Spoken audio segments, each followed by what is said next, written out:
You're listening to the Deloitte Business Chemistry Confessions podcast series.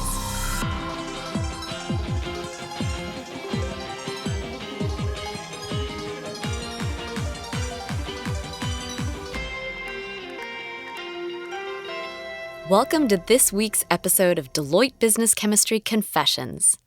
In this series, you'll hear from executives about their perspectives on the CXO role and how it all comes down to one thing: business chemistry. There has long been the perception that the more outspoken, outgoing, and confident someone is, the more able they are to lead teams.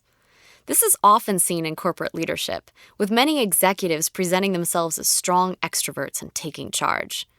However, the introverted leader, though often overlooked, shouldn't be undervalued.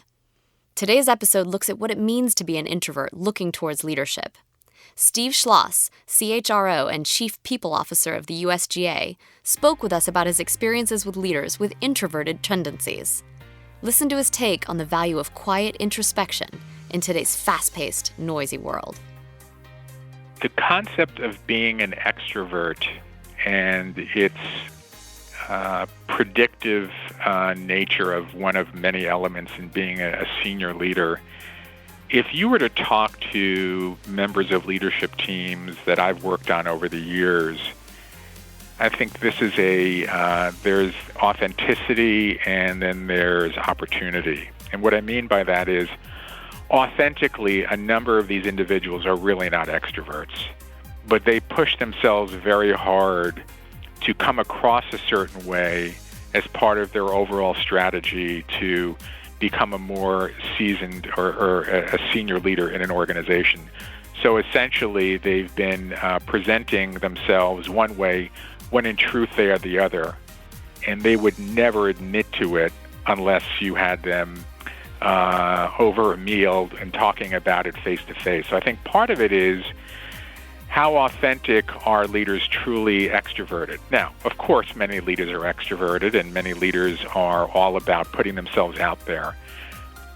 On the other side of that assessment, those who are introverted, those who are more likely to observe, analyze, look at the world differently and engage differently. And I look at myself and I think, early in my career, I was definitely introverted, and when I started working in the professional world in a recruiting capacity, I had no choice but to put myself out there, but I remember I struggled with it. And by the time I moved into my first real position of significance at a financial services organization, I realized that if I didn't step out of my comfort zone and try to engage with others actively, I had limited upside potential. And it's just something that I had to wrestle with and acknowledge to myself. And for many people, I'm not sure if they challenge themselves enough to put themselves outside of that comfort zone. And naturally, as you mature as a person and you become more adept and comfortable in navigating organizations, you may not realize that naturally you could become more extroverted, at least in a business sense, comfortably, even if you may not be outside of work that way, but you are comfortable that way inside an organization. So I would say that while both sides, introverts and extroverts, can be successful leaders and influencers no matter what industry, I do wonder behind closed doors, or if asked more honestly, who you are versus who you present oftentimes are in conflict. So I think maybe we should provide a little more context here to connect what he's saying with business chemistry. So when we think about introverts, we usually mean guardians, and also the subtype of integrator that is more internally focused that we call the dreamer, and also the internally focused subtype of driver that we call the scientist. And then extroverts are the pioneer, as well as the externally focused integrator, who we call the teamer, and the externally focused driver, who we call the commander. And I think in line with his comments about authenticity, we should maybe mention that I'm an unapologetic introvert. I'm a guardian and a dreamer, and Kim's a little bit more of an ambivert. She's a pioneer and a scientist. Yeah, it's interesting that the notions of extroversion and introversion from a business chemistry standpoint actually cross through some of the patterns. You mentioned the subtypes there. And that does mean that you can have people like me who are a mix of both. So am I an extrovert or an introvert? Well, I have aspects of both. It depends on the context. Whereas in your case, you really have introversion on both of your main styles. And it absolutely comes across, I think, in the way that we work and the way that we choose to engage. Yeah, and one of the things I wonder about is there a cost to all of this posing that people feel they need to do? And I think rightly so, to posing as an extrovert. Does that mean that we end up giving up some of our introvert strengths? And I just wonder, are there ways for us as introverts to maybe engage and stretch differently? Like doing this podcast is for me a huge stretch, but I can do it authentically. I can say, hey, this is a huge stretch for me. I'm an introvert and I'm doing this thing. Are there ways we can stay authentically who we are, but still stretch in the ways we need to be successful? I'd like to think that we can do more of that. And I think the challenge sometimes with being an introvert and being overly introverted is that you do lose your voice in a business setting. That's why I believe many of these individuals that Steve is referencing feel the need to, quote unquote, pretend or go outside that natural comfort zone, especially in virtual environments. An introverted person might be processing and therefore not speaking up right away because they're considering what they're going to say. They might be reluctant to be the first voice out there or the loudest voice out there. And so they tend to get lost in all the other noise. And so I agree with you. I think the challenge is, how do you be authentic but not lose your voice in that leadership sphere? Part of the challenge here is not just that it's not authentic, because I think we all need to do things that are not part of our natural style. I would say that the detailed planning and meticulous attention to detail that's sometimes required in my job is definitely not part of my natural style. And I find that I struggle with that. And so the trick here, I think, is not to avoid it, but rather to do it as in a limited fashion. Do it when it matters and get it done and move on. And same thing for introverts. You have to be extroverted sometimes. Do it where it really matters.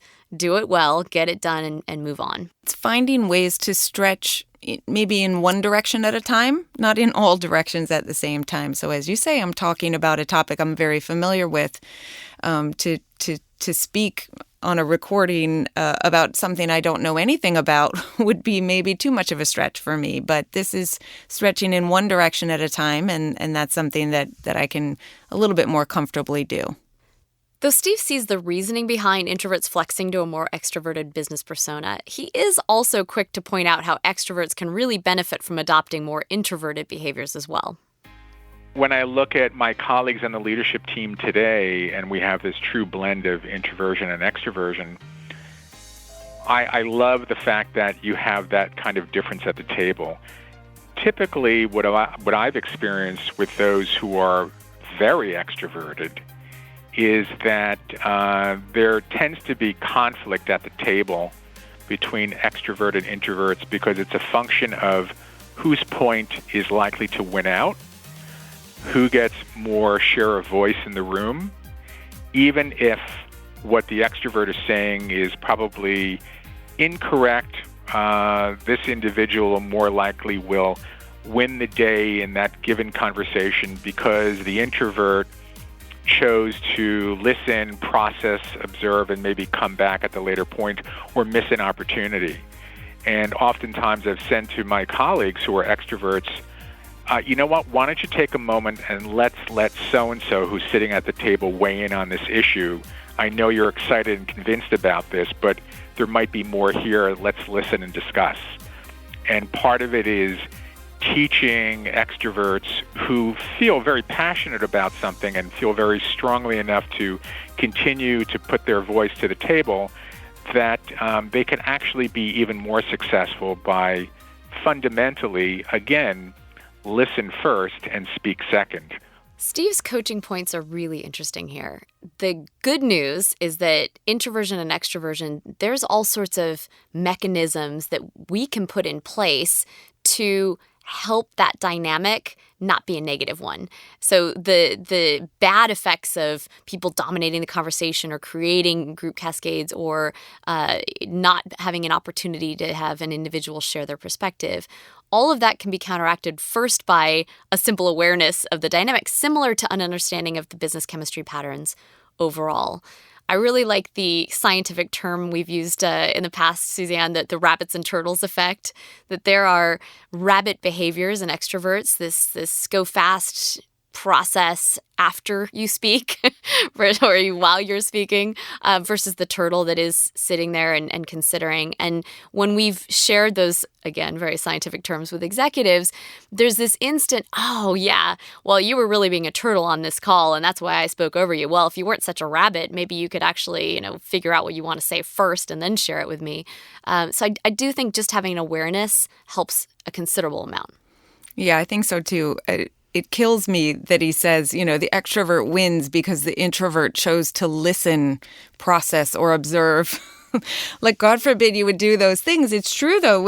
If you're with a bunch of extroverts and you take the time to do that, you're just going to get a little bit of trampled over. But, that's why it's so great that he addresses making space. It's not just up to the introverts to speak up a little more. It's not just about one side or the other. It's both sides working together. And I think he makes it very clear that, we can all benefit from doing that, but we all have a part to play in it. There's also a certain amount of respect for the different styles that's necessary to have this work. So, for instance, in a meeting, sending materials in advance so that the introverts have time to process and can do that before they actually show up and are confronted with it on the spot, or asking the introvert to voice their opinion first before all of the extroverts start speaking up. So you don't want those pioneers and the commander drivers and the team or integrators sort of chattering away. You want to really give a chance for those less eager voices to get a word in edgewise. Yeah, and I also think, though, that you have to be careful sometimes about the cold calling. So, if you open up a meeting by cold calling a guardian, go ahead and share your point of view, especially if you haven't sent them any materials in advance. They won't probably appreciate it a lot. But if you can do it more by making space, and saying, first of all, like you said, do send those materials. Give people a chance to prepare. Maybe even let them know you'd like them to speak early. And then open it up by saying, maybe we'd like people who are less likely to share to start off. That's a great point. And in fact, the types that we're referencing who are more introverted are also going to prefer having an agenda and some structure. So even planning ahead for when different people are going to need to have different things either addressed or said. You bring up a really interesting point here, which is there are absolute do nots for both the introverts and the extroverts. With an introvert, do not call them out in the moment and put them on the spot. Do not expect them to quickly make a decision without having any information in advance. And I think with the extroverts, do not expect them to be able to sit still and not fidget and interrupt at some point. So having some way for them to get their thoughts out, maybe you split them off in their own little extroverted breakout and let them chatter for a while so they're not disruptive to the group. But you need to in some ways focus on the things that are hardest for each of those styles rather than building to the things that work for each of those styles. Because the biggest problem we see with the introversion-extroversion dynamic is misunderstanding and assumptions about what it means. So if someone isn't speaking up on a call, it's because they don't care or they don't have anything to say. Or if somebody's speaking all the time on the call, it's because they want to dominate and they think their ideas are better than everybody else's. And probably none of those are true. But if you don't understand what's driving those behaviors, chances are you're going to leap to maybe the wrong assumption. Yeah, and I think that it's important also to share with people That the research shows that teams are more effective when there's a fairly equal distribution of conversation between all of the people that are involved. So regardless of why anyone is doing what they're doing, we're all incentivized to try to get to a place where everybody's contributing and everybody's participating in one way or another. And indeed, we've written about this in the HBR article, and we've seen that in the studies we've done as well. But embracing your opposite type, actually recognizing that you need to pull them closer, is really beneficial. And in fact, Steve talks a little bit about how collaborating with people of the opposite style should really be embraced and not feared. It's a very helpful part of being an effective leader.